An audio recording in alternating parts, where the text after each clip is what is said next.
Welcome to My Weekly Mixtape, a podcast that takes the classic mixtape approach to building a modern playlist. I'm your host, Brian Colburn.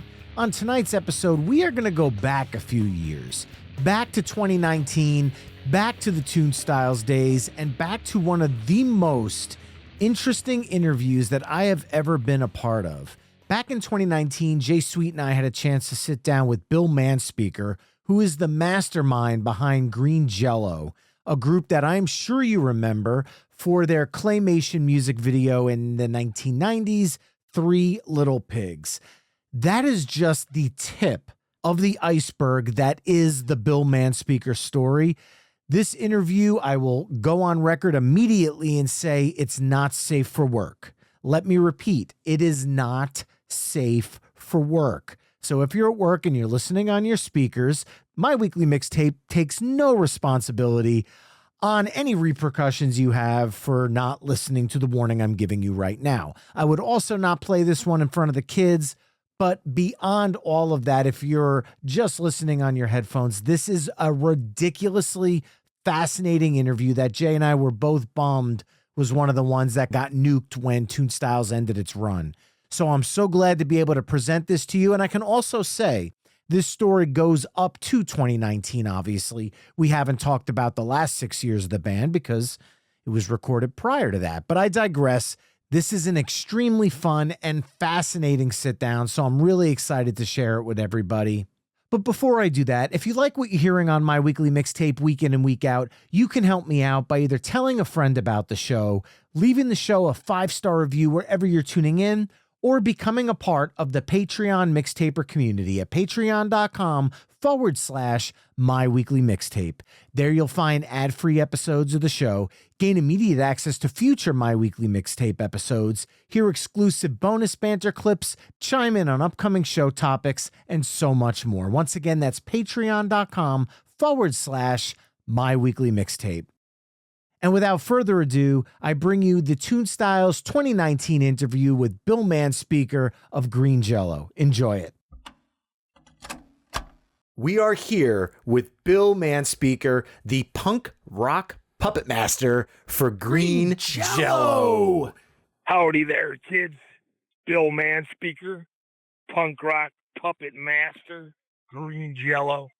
And I'm here to say one thing and one thing only. Be the laziest you can possibly be in your entire life.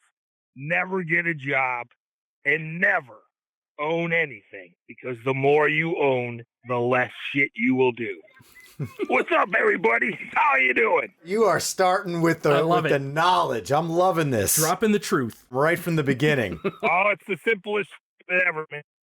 The more you own, the less shit gets done. Well, I'm here to tell the listeners right now that you guys are going to be hit with a ton of surprises in this interview. Oh, yes. The first being the fact that Green Jello turns 38 years old this year. Holy shit. Wow, that's crazy. I've been in my band longer than I have not been in my band. So with that being said, 38 years ago, how did Green Jello begin? Really super simple. I tried my best to be a musician. I tried playing drums. I failed.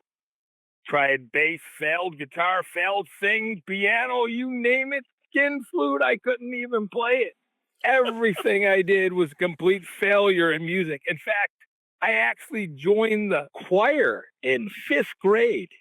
And they told me that I could still continue to be in the choir as long as I pretend to sing, because my vocals were throwing the other children off. True story. High school have absolutely nothing to do with my life except for doing drugs and drinking alcohol. And there we are when my 12th grader friends were doing bongs, we're drinking beer. And it's a Wednesday night and we're bored as hell. And my friend comes in right after dinner and says, "Hey, I have a great name for a punk rock band, Green Jello. My mom just gave it to me for dessert, and it was the worst food in the world. It can certainly be the worst band in the world." And right then, on January 18th, 1981, the world's worst band was created before a member was even in it. All with no musical ability. Zero. Zilch. Nothing. And I'm not even kidding. It's not even like this joke that I'm playing and, saying, well, Kiss is the hottest band in the land. No, I have the world's worst band. and a long time ago, when I wanted to be a musician, and again, a long time ago, there was this huge line. God, there was thousands of people long, everybody wanting to be the best. Everybody sleeping out for years and this never fucking moving. And I look over in the line to be the worst, not one person. In fact, they had a sign up, help wanted. I went in there, I fucking employed myself. I said, I am number one. And ever since that day, I've had the shittiest band in the world. And now, 38 years later, there are over 900 Green Jello members throughout Canada, the United States, Mexico, Bahamas, Alaska, England, Scotland, Europe, Czech Republic, and of course, Switzerland. 900 band members. 900. I have Guinness Book of World Records for the world's largest band in music history. Not only do I own, create, and embrace being the world's worst band, but I'm also the world's largest band in music history. Many, many, many silly records to be broken with a crappy band. So let me ask you this. Bands with 2 members break up because of internal conflicts. A bunch of fucking sissy-ass motherfuckers. How do you keep 900 band members getting along? It becomes so less complicated. Every single week, I have a brand new band. So when I'm in Tennessee, Luke doesn't give 2 shits that John's girlfriend was sucking last week in Idaho. He doesn't care. So whatever drama happens the week before, it stays there. Whatever happens in Green Jello stays in Green Jello because the next group of people don't give a rat's ass. And what's also great about it is every single band has its own personality and they play the song a completely different way. So every week, it's like being in a band fresh again because you have that excitement, you have that encouragement, you have that willingness to succeed. And when you're in a band with the same amount of people for 39 years, all that enthusiasm probably leaves about the first, second, or third month of any sort of tour, and everybody hates each other. So what I found is the perfect formula. You can tolerate somebody for 3 days in a band, and then that's it. And then after that, you're pushing your luck. So I just tour with the band 3 days a week, 125 times a year, 1,250 times every decade, nonstop, 250,000 miles traveled per year, all because I found the correct formula. Never have the same people in your band more than 3 days. Sir, you're a genius. You have solved the mysteries of touring. There you have it. It was easy. And at that point, it didn't matter if I had any talent or not. I had enough band members to have like 87 bands going. So it really doesn't matter. Quantity, not quality, quantity. So how do you weed through 900 band members to find the true rock stars here? It's really not that hard. You can see everybody's potential by the third day. If they're drinking, doing drugs, and chasing the fat chick, this guy's not going to go anywhere in life. But if he's focused, learns the song, and he's embracing every single moment, then you take them everywhere you go. You take them on the trip to Sweden, you play in front of 7,000 people. You take them to Mexico City, you play in front of 12,000 people. It's not about playing in front of 20 of your friends. It's about living to your full potential. And I don't care if there's one person in the audience or 1,000. If I see that you're living to your full potential, I'm going to bring you to every show that I got that's amazing. And if I see you're just fucking off, well, we're just going to play the fuck off shows all together, and nobody will remember. Green Jello sucks has always been the band's mantra, and you've said it yourself. You call yourselves the quote-unquote worst band ever. Correct. How do you uphold that reputation? Well, it's really easy when you have absolutely no musical talent whatsoever. You know, like music baffles me as algebra would baffle, you know, a gamer kid. You know, so to continue to be the worst band is easy when you really still have no musical knowledge. You would think that after 39 years that accidentally I'd figure it out. Nope. It's like accidentally figuring out how to calculate the direction to the moon. You can't just stumble on this equation. You got to have some sort of knowledge. And my musical knowledge is zero. So, you know, I can proudly claim that not only do I have the world's worst band, but I was the first one to actually have one. I was the first one to be proud of it. I was the first one to say, hey, I'm number one in this line. You're number fucking two. Get behind me. I am the worst. And let me see what you can do to prove that you're the worst. Because what I have is I have documented proof on CBS television, the Columbian Broadcasting System, in 1987. I got in my car and I drove 3,000 miles to be on this game show called the Gong Show. You can look this up on YouTube, Green Jello Gong Show, 1987. It was a game show that you went on, and it was kind of like America's Got Talent, but you went on there to make an ass out of yourself, and you won some stupid prize. Well, I'm the only one that actually wanted to win the stupid prize. I was the only one to actually want to be a jackass.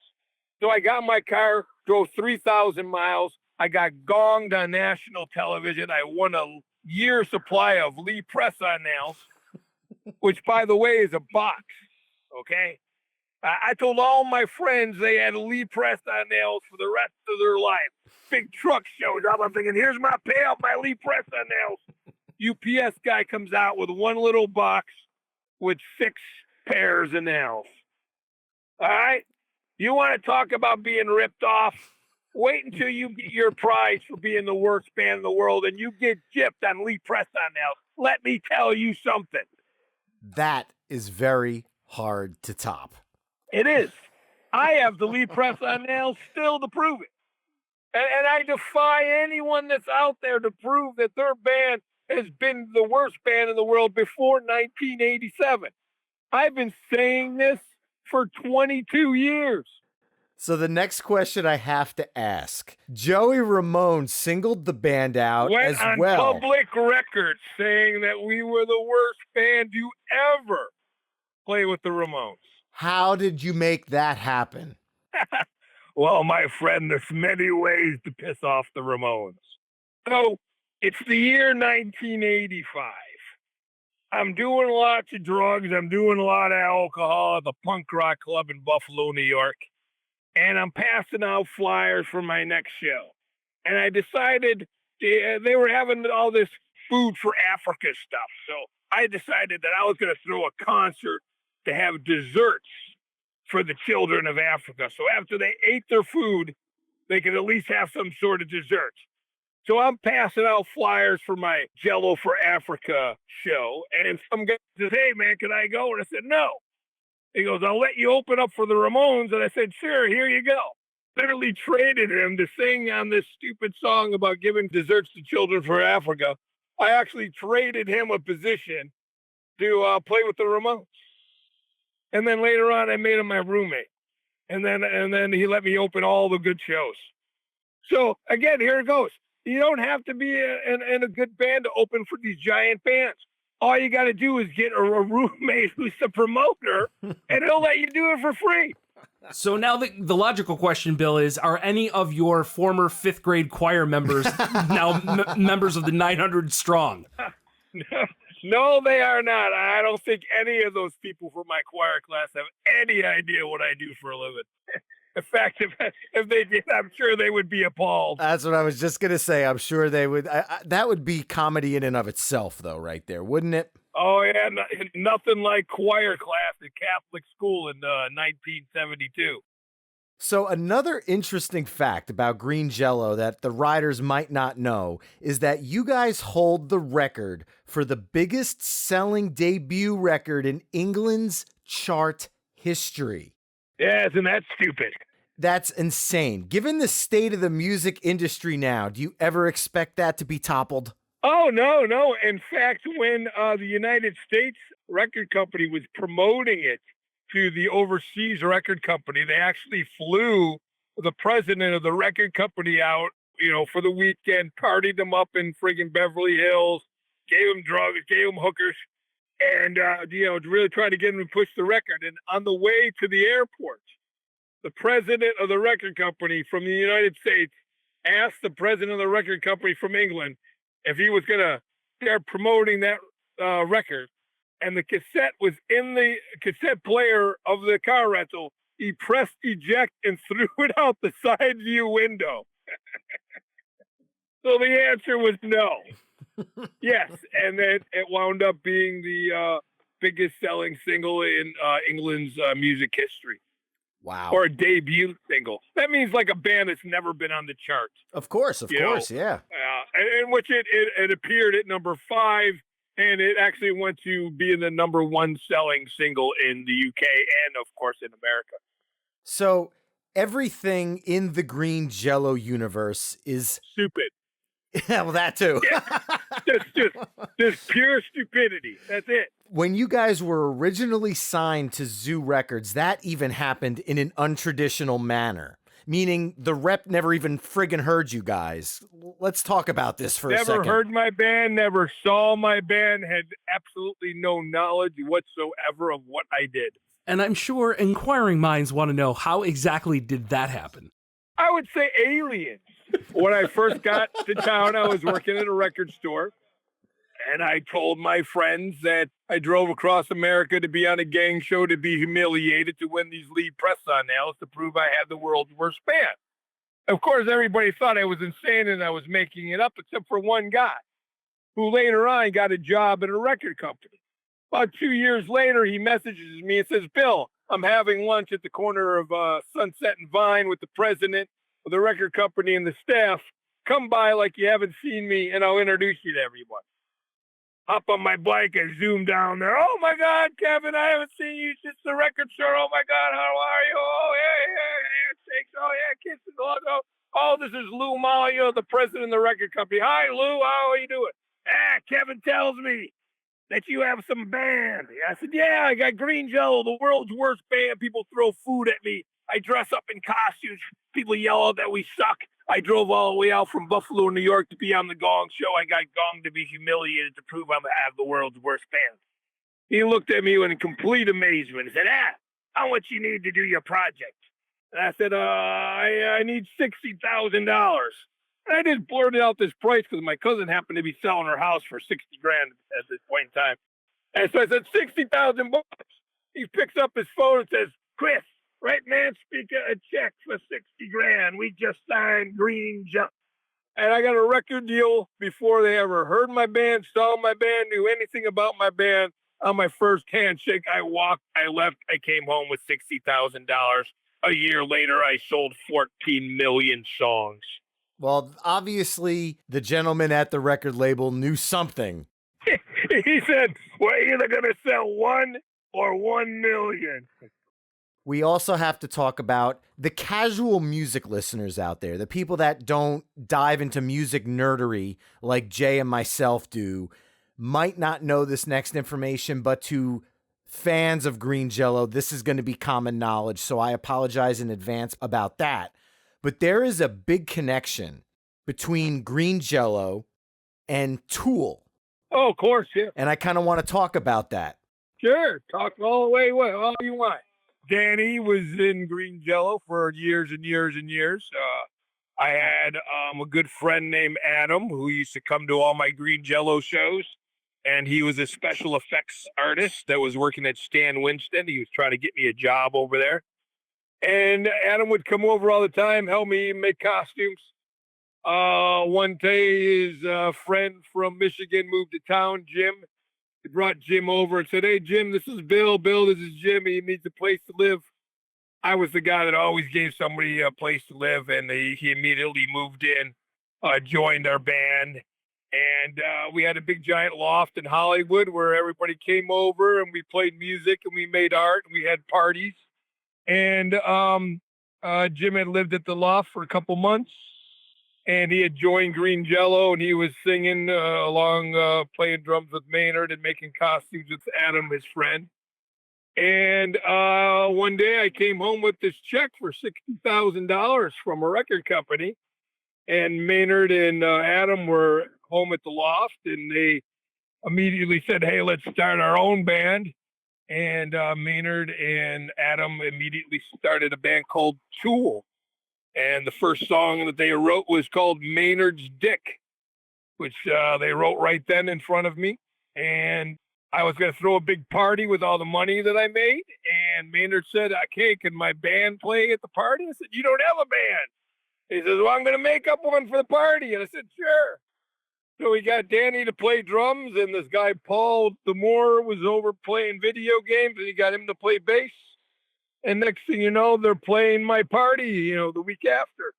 And the record company saw them and signed them also. So all of a sudden, all my friends had about $250,000, and we were signed to these major record deals. And we did the best that we could, and we focused, and we put all of our effort into one area, and both of our bands won. And now, whatever it is, 20, 30 years later, they're probably one of the biggest bands in the world. Also, if you go back to the beginnings of Tool, didn't they record their debut EP at your loft or your apartment? Yes, at the Green Jello loft, the live songs for Opiate were recorded there on New Year's Eve. In fact, all those songs off of Opiate and Undertow were all written at the Green Jello loft during a period of time where we all lived together. So I know what most of the songs are talking about and who they're based upon. And pretty much the third record too, but that was kind of broken up into a little piece that was wrote. But yeah, all those songs, those beginning Tool songs, were all written at the Green Jello loft, all with the same group amount of people. And then the last fact that the music nerds like me and the Green Jello fans obviously know, but the average music listener might not. Maynard plays a role in Three Little Pigs. Yes, he sings the "Not by the Hair of My Chinny Chin Chin" part. It was Maynard's first gold record of probably about 20 now. So it was his first official hit was Three Little Pigs that he sang on. And that's something that not everybody knows. I think that's a fantastic little nugget there of musical knowledge. Yeah, it's hilarious, isn't it? That can end up on Jeopardy one day, and that'd be one of the only questions I got right. The guy who sings in the greatest band in the world is also the singer in the worst band in the world. Is the Tool Green Jello connection still strong? I played with them about maybe 3 years ago. They did a show here in Hollywood, 2 shows at a place called the Greek Theater, and I came out and I did the encore song with Maynard, and we did Three Little Pigs. Awesome. For 2 nights in a row in front of 14,000 people. And then I just saw them a couple weeks ago in Prague, the Czech Republic. I saw a Tool on June 5th. They were playing a concert there, and we were living in Prague doing a bunch of touring. And I saw on Facebook that they were playing, and I messaged Danny, and he sent me a message back for me to just meet him outside around 8:30. But, the last time I saw a Tool was like, 2005, 2003, I don't know, really super long time ago. So I show up at this friggin' arena with 20,000 people trying to find Danny, and I'm like, oh, fuck. Things have changed since the last time I saw him, where they played in front of, 1,000 people. So I'm wandering this gigantic arena trying to find him, and some strange man came up to me and said, "Are you Bill Manspeaker?" And I looked at him and said, "How did you know?" He goes, "Danny said, look for the guy with the alien tattooed on his head wearing the boots and the glasses." He goes, "And you were the only one." And then he immediately grabbed me and brought me directly backstage where there was Tool just sitting there hanging out with their kids. And the next thing I know, I was drinking their Red Bulls. So going back to Three Little Pigs, that's the song that really propelled the band into the mainstream eye. That video is an iconic MTV music video, something that the claymation, everything that was put together. Talk about how that all came together, because you did a lot of the production work on that video. Oh, yeah, I produced and I directed all the videos. That particular video, at the time I was working at this place called E! Entertainment Television, and I was looking for a film camera that would take one frame at a time, and I was asking my cameraman friend, and he said, "Oh, my next door neighbor has one. I could introduce you to him." I said, "Oh, great." So I go over to his house, and the kid's in 12th grade. He's in high school. He's got a one-frame camera. And I said, "Hey, I want to do this claymation video. Here's the storyboard. Do you think you could pull it off?" And he's like, yeah, sure I can. And I gave him $2,000. And over the next couple of weekends, he just pulled his dad's car out of the garage and he filmed it in the garage of the car as a high school student. So when he finally handed it in a couple of weeks later, he only had about like a minute and a half of footage, and it was a 6-minute video. So I had to slow things down and double up some stuff and patch it up a little bit. But in the end, I made the minute and a half video, filling a 6.5 minute, hole. And he wound up being a big famous director just literally out of high school. And that was his first music video he ever did. And then he did Tool Sober right after that. And then he did a Danzig video and a Sepultura video, and things happened. That's quite the roster of videos to come in right out of high school with. Yeah, right. Some kids don't even know what class they want to take in college. Yeah. And this guy gets it stumbled on him because, his next door neighbor, is at work and somebody needs a one-frame camera, and he just happened to have it. Talk about right place at the right time, right? Yeah, there you go. So Serial Killer, the VHS quote-unquote movie that inspired the Serial Killer soundtrack, which is what all the songs are from, included videos for each of the album's tracks. Being your first major label release, because you did have some EPs and other albums that were done before being signed to Zoo, what was that creative process like, and what was the challenge of doing that, being your first major label effort? Well, the challenge was actually doing it because, lying about doing it was really easy. I just simply told this gigantic fish story where not only did I have the world's worst, crappiest band, but that I could also make 11 music videos for a super cheap price of $60,000. And the reality was I was just talking out my ass. I didn't know how to make any videos. I worked at E! Entertainment Television, as a runner. Hey, somebody needed coffee or a donut. I was the guy that got it. But somehow I elaborated on my job and made it sound like I was some sort of video producer, director, whatever it was, to get the money.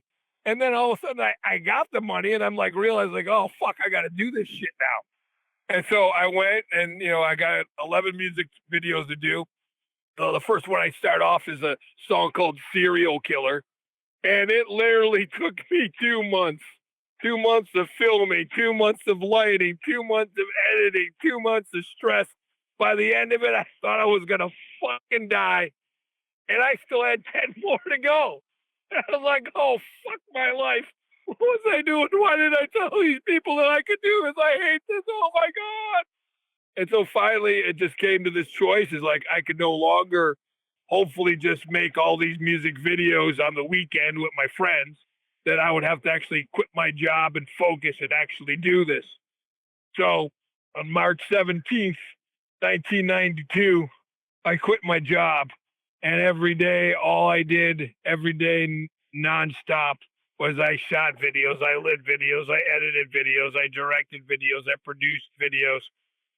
By the end of June, I had made 11 music videos. And the last one that I made, I shot it in the morning and I edited it in the afternoon, and it was done by the end of the day. And that was called Electric Harley House of Love. So now I had all my videos. except for one. Three Little Pigs was missing because they were still animating it. So I hand them all in. Record company president calls the whole office in, like 50 people, forces them to watch 50 minutes of Shitman and Cow Gods and Tripping on Ecstasies. And after it was all done and over, it was complete fucking silence. Not a clap, not a laugh, not a yoo-hoo, nothing. And I proudly and I boldly said, I got one more. I got one more. One more. It'll be ready in a couple days. And that was it. And it just went, like there was no hoorah. And they didn't care I had one more. So I called up the guy. I was like, dude, man. I said, oh, he was fucking blue. This is it. We got the last one, man. You got it ready? He's like, no, I'm nowhere near ready. Like, how much footage you got? Hey, you got a minute and a half. A minute and a fucking half. Fuck my life. So I took that minute and a half and I stretched that motherfucker so long, so hard. And I brought it into the record company and I threw it in there. I said, this is it. This is it. This is the one. Totally looked at me like I was completely nuts.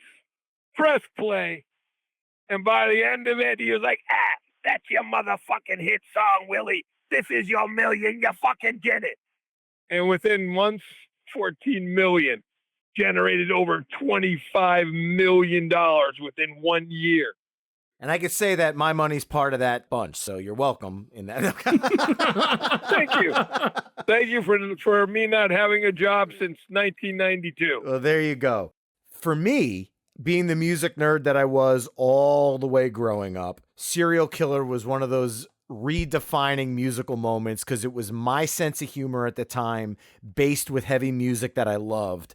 One of the tracks on there was a cover of my favorite Sex Pistols song, Anarchy in the UK. I still play that song. As you should. And as I was growing up, I enjoyed the hell out of the Flintstones. We've been doing that song since 1984. So I have to ask, I've read articles about the band over the years, and I've heard a story that there was an episode of the Flintstones that inspired the band to become a band. Kind of. I mean, I was very much influenced by the Flintstones to have a band, correct. But I would say it was more of the Sex Pistols plus Kiss plus the Flintstones. And that, dear writers, is where the musical mashup was born. Yeah. It was just everything that I was exposed to as a child in the 60s and the 70s, all farted out into the 80s. So got a couple of serious topics to talk about here, believe it or not. Sure. Obviously, the music industry is a business. And in the middle of Three Little Pigs blowing up, you guys received a cease and desist because of the name, Green Jello. Correct. Forcing you to change it to Green Jellÿ, even though with the umlaut over the Y, it's still Jello, but I'm going to digress there. What was it like dealing with that kind of controversy at the height of this song blowing up? It was everything that I had hoped it to be. My ultimate plan was not only to be the worst band in the world, but to also disturb the Jello company, that they would come after me, and then that would just push me up into the stratosphere, level of just like, the underdog being attacked by, the big brother. So, it was something that I had hoped to happen, and of course it fell right into my plan. And it was kind of humorous how it all came to be. We had just gotten signed. We had just handed in the record, and, they knew they had something with the Three Little Pigs. And there was this thing going on in New York City at the time called the New Music Seminar. It was a big convention where all the record companies all flew to New York City and all these bands played and everybody did blah, blah, blah, blah, blah. So the record company sent us to the New Music Seminar to get some press, to get some TV, to get some sort of action. So they put us out, to be in the schedule, the play. And of course they didn't want us to play. And then they put us out for interviews. Nobody wanted to interview us. Nobody wanted to be bothered with us. It was the 90s. It was grunge. It was Nirvana. It was Stone Temple Pilots. There was no room for jackass Jello. So completely disturbed and no luck at all. The only place that's going to have us is this public access channel called Screw Magazine Show, and it's a porn show on the porn channel. The only place that's going to have us, and only because one of my friends, as a childhood friend, works there, and she got us in there. So we go on there, and I'm dressed up as shit, man, and they're interviewing us, blah, blah, blah, blah, blah. Things over, complete failure. We're all leaving, discouraged. As it's airing, as the story goes, according to the newsletter that we got, or the notice that we got, a lawyer for the Kraft General Foods Company was channel surfing, and he happened to stop off at the porn channel where a figure named Shitman was representing the Jello brand product.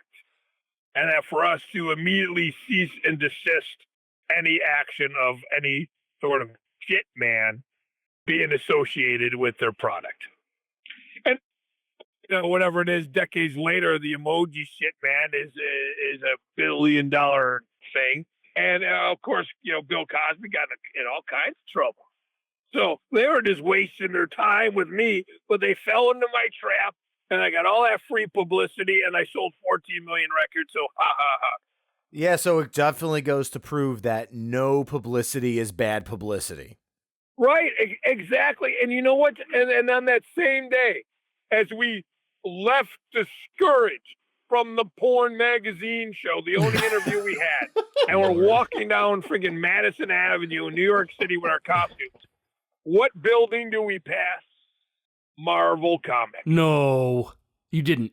So, in our never break spirit, we said, fuck it, put on the costumes, let's walk on in, see what's going to happen. And of course, they thought we were supposed to be there. So they fucking sent us right up on the elevator, and next thing I know, I'm in the main comic book room where they're fucking writing Spider-Man. What? And I mean Stan Lee and all the fucking artists there. Oh my God. And next thing you know, we're all taking pictures and blah, blah, blah. And I'm inside fucking Stan Lee's office, and I'm pitching him, hey, we can make this song for your new Spider-Man character, Carnage. We'll call it Carnage Rules. And next thing you know, I'm fucking writing a Marvel song with Stan Lee for the new Spider-Man comic. I did not know that. We were just walking down the street because nobody would talk to us. And we happened to pass Marvel Comics with the costumes. You're like, fuck it. Let's go in and try. That is a hell of a story. And I guess the moral of that story is you'll never know unless you pick up the phone and try. The more you do, the more chances you have of succeeding. You're just going to sit around and contemplate all the odds of failing. I could tell you 99 reasons why I cannot sell a record. But I'll give you one reason how I can sell 15 million records. I'm waiting. Because I stayed focused at the 1% chance of winning, and I did not allow the 99 reasons of why not to enter the arena to discourage me from the goal that I was set out to do. Bill, can you come work for me for a little while and kind of inspire my crew to do the same thing? It works for me. I've used this attitude since I quit my job in '92. I don't work. I get on planes. I fly to exotic places. I play amazing concerts. I meet amazing musicians. I have a wonderful family life. I don't waste my life going to a place that I hate. And the only reason I don't do that is because I didn't listen to all those naysayers. Oh, you don't have any musical talent. Come on. If you're going to be in a band, you got to at least be able to sing. There was common sense stuff that I wasn't even listening to. And this is reality stuff. Again, I'm not making the part up about me having no musical ability. I don't know how the fuck I pulled this off. But somehow I'm on a jukebox. Somehow I'm on the Billboard Hot 100 list. Somehow I'm on the Grammy list. I don't know. I blame the aliens. You were also on Kellogg's list because they were pretty pissed off about the Toucan Sam Snack Crackle Pop and Lucky Leprechaun murders. Yeah. Like all that had happened was the first one to come. You know, Jello, and then the rest of them all came, and then all of a sudden everybody was ripping apart my video, picking on me, you know, just being complete jackasses. And the only people that were really cool about it was Hanna-Barbera, who controlled Flintstones, and all that. Make a couple minor adjustments on the Anarchy and Bedrock video, a couple of questionable scenes of the puppets, and of course I said yes. And they said, you know, you help us, we'll help you. And next thing you know, I'm pitching cartoons to the president of Hanna-Barbera. They're calling me in for secret meetings. You know, I'm doing other soundtracks for other, you know, cartoon projects. I'm doing editing and production stuff for them. So, you know, not all of it was, you know, as aggressive. Not all of it was change your name or we're taking your money. You know, some of it was, you know, maybe if you fix this, you know, you help us, we'll help you. So, you know, a lot of good things came out of, you know, having taken a lot of, you know, risks, you know? Yeah, of course. Without risk, there's no reward. Yeah, that's true. And you would think that these two instances could be considered parody and satire. Isn't that accurate? Well, yeah, that's correct. You know, back in 1993, the parody law was just being passed literally in the summer of 1993. So this was something that we were all debating. But even though the law had just passed, nobody had gone against it and you know, made the restraints or the limitations or, you know, made a case against it. And so it was decided that if we took that route, you know, and went with the parody thing, that it was just really going to cost us a lot of money. It was all pocket.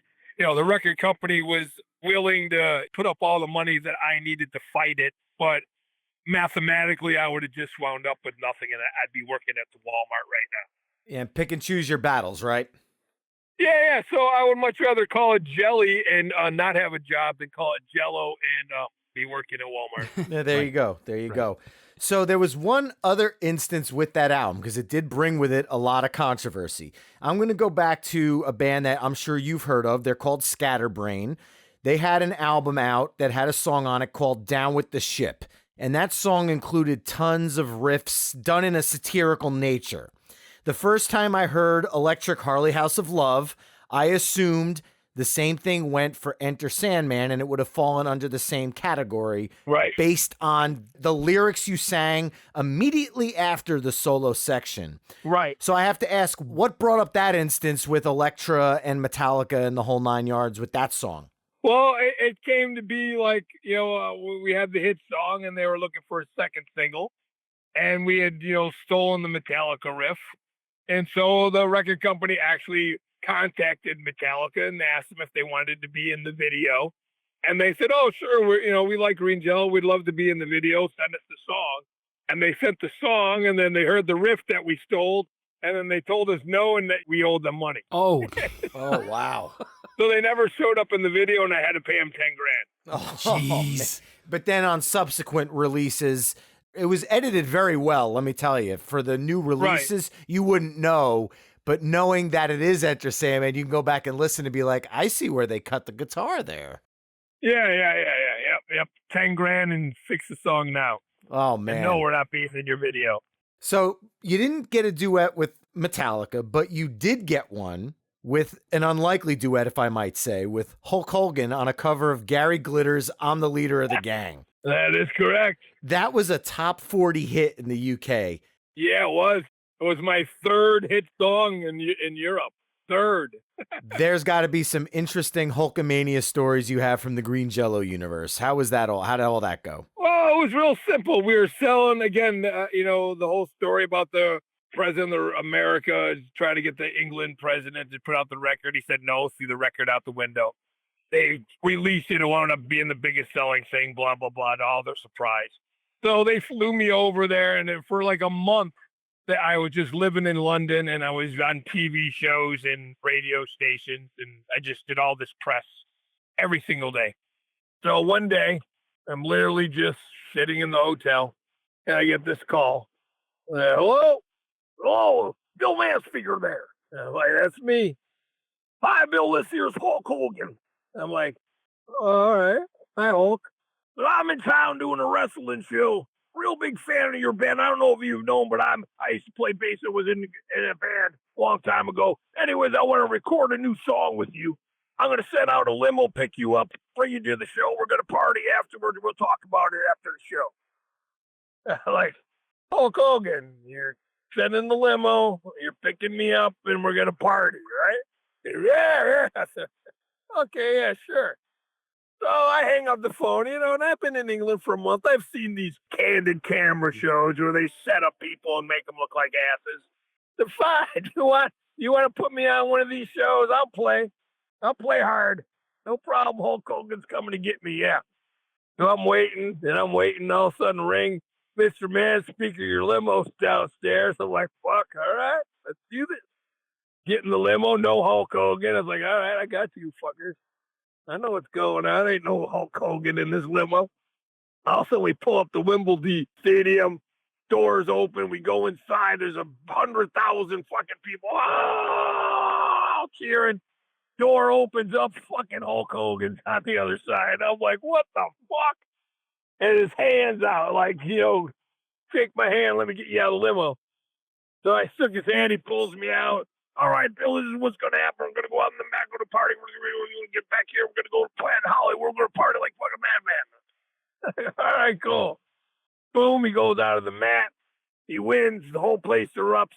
Hops in the limo. Now I'm sitting in the limo with fucking, Hulk Hogan and The Undertaker and, all these fucking wrestling legends. And we're zooming off to Planet Hollywood in fucking London.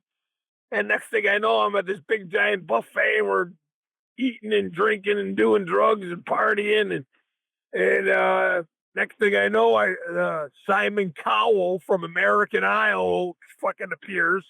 He's like, I'm going to be producing your new record with Hulk. How you doing? All right. And next thing you know, I'm in the recording studio with Hulk Hogan, Simon Cowell from American Idol, and my dumbass. We're recording some new hit song in a video.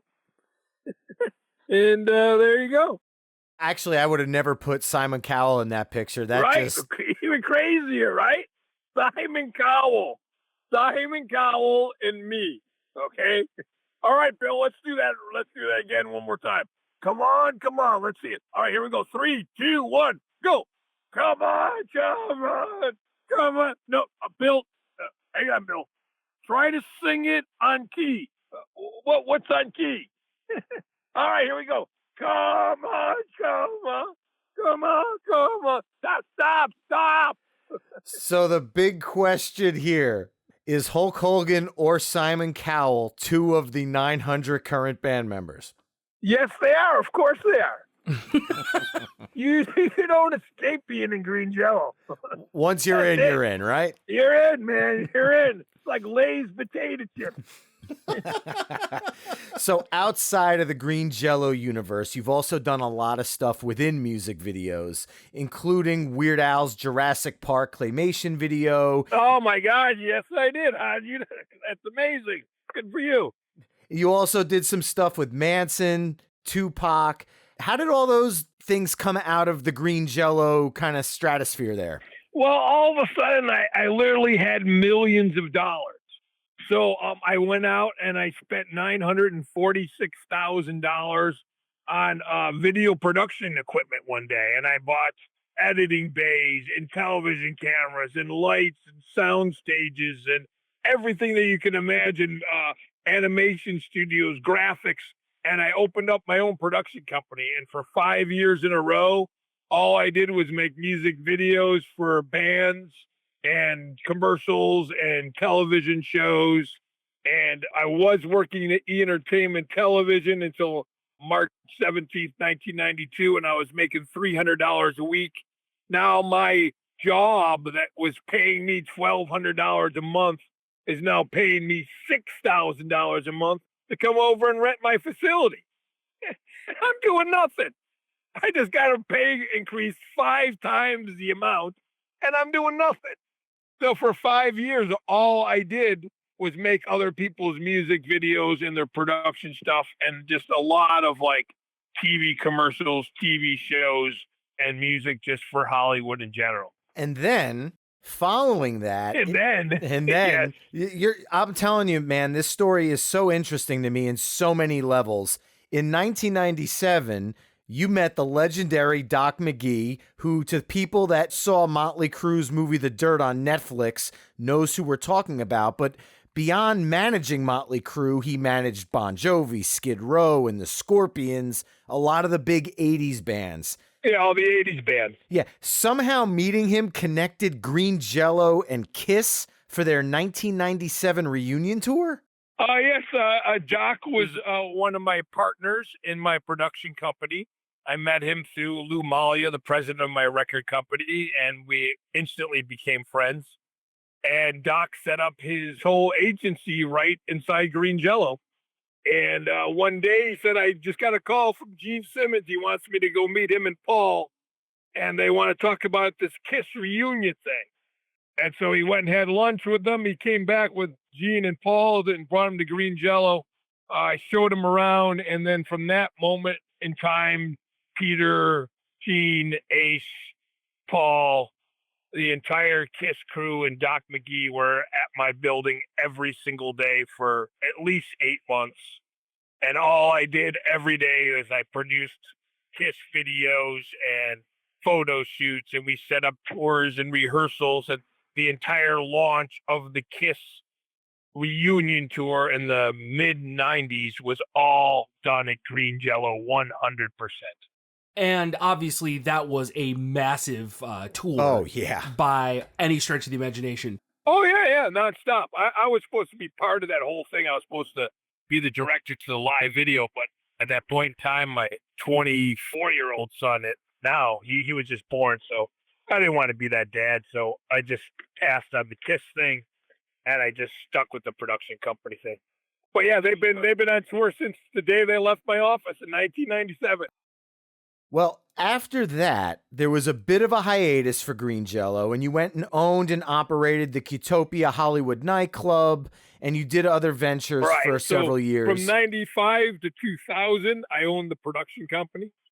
And from 2000 to 2005, I owned the largest rave club in Los Angeles. I had the very first legal electronic dance club. That was back when it used to be done in warehouses and stuff and all illegally. I spent $2 million and I got permits in a building, and I started the first electronic music scene in Los Angeles, which is now the biggest music scene that there is in Hollywood. Yeah, that's definitely true. Now, moving from that, what I also thought was interesting was that your son, of all people, was what led you back to the Green Jello machine. Right, yeah. When he was 13 years old, which was 2008, I asked him what he wanted to do for his summer vacation, and he said, let's put the band back together and go out on tour. So from 2008 till now, which is 11 years, I've been doing it nonstop. He's now 24, and he lives in China. And he is a teacher. He teaches theater in China to little children. Awesome. So fast forwarding into the 2010 area here, you guys did a bunch of shows with the Insane Clown Posse, Correct. Including several of the Gathering of the Juggalos events. I'm curious, how did the Juggalo crowd embrace the band, and was there any pause on your part, given the negative press that ICP received over the last 10 years? All I gotta say is the Juggalos are an amazing group of people. Whatever hype that there is out about them is just a bunch of bullshit. It's just a bunch of kids and young adults dressed up in clown makeup, having a good time singing songs. It's really nothing like they make it seem to be like anything else. And the whole Juggalo community just really embraces our band. We've always had an amazing experience with the Juggalos, and the Insane Clown Posse is one of the greatest bands that I ever hated in my entire life. So we talk a lot about streaming music versus the physical medium. Right. And Green Jello really started with the physical medium, the VHS tapes, the cassettes. I mean, we're going all the way back, with your original demos. And now on your Facebook page, you guys list that between 2010 and present, you've sold over 1 million songs on iTunes. So I'm curious, from someone who's been on both sides of that spectrum, how does digital compare to the physical, tangible CD and record sales to you, the artist? Well, what I did and what everyone else did for the last 80 years is we all signed these contracts. Every single one of us signed these contracts with this clause on it that said future technology rights. Oh. And it gave us a really super low percentage rate. Of course. And for the last 50, 60, 70 years, it was laughed upon.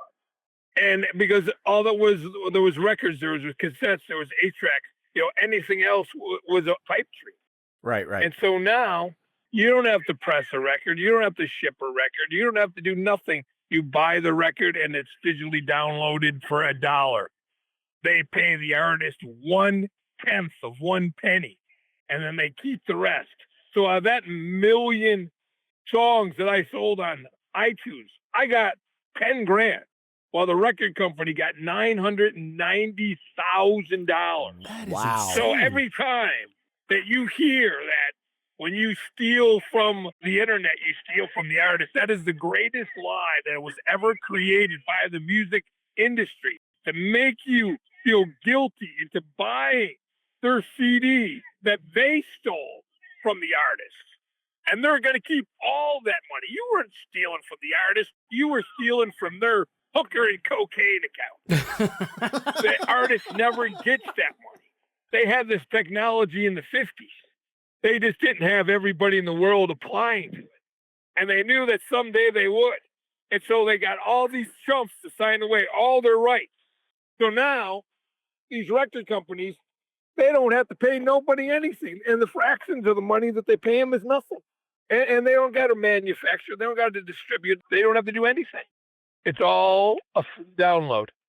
All right. Well, this has been awesome. I know you got the kids around, you got a lot going on, but we do have one very, very quite important question. What do we have to do to be in Green Jello? How do we get in on that? Oh, that's easy. Where do you live? We're in New Jersey. Cool. I have some shows in your area in August, and we'll make sure that you play them. Hell yeah, that's what we're talking about, brother. It's really that easy. Bill Manspeaker. Yes, sir. Green Jello. Thank you so much for joining us. This has been a blast. Oh, you're welcome, my friend. Thank you. I wasn't kidding when I said this was a fascinating interview. I hope you guys enjoyed it. And once again, if you like what you're hearing on my weekly mixtape, you can help me out by either telling a friend about the show, leaving the show a 5-star review wherever you're tuning in, or becoming a part of the Patreon Mixtaper community at patreon.com/myweeklymixtape. There you'll find ad-free episodes of the show, gain immediate access to future My Weekly Mixtape episodes, hear exclusive bonus banter clips, chime in on upcoming show topics, become a future guest, and so much more. Once again, that's patreon.com/myweeklymixtape. That's all for this week. Thanks again for listening, and until next time, enjoy the tunes.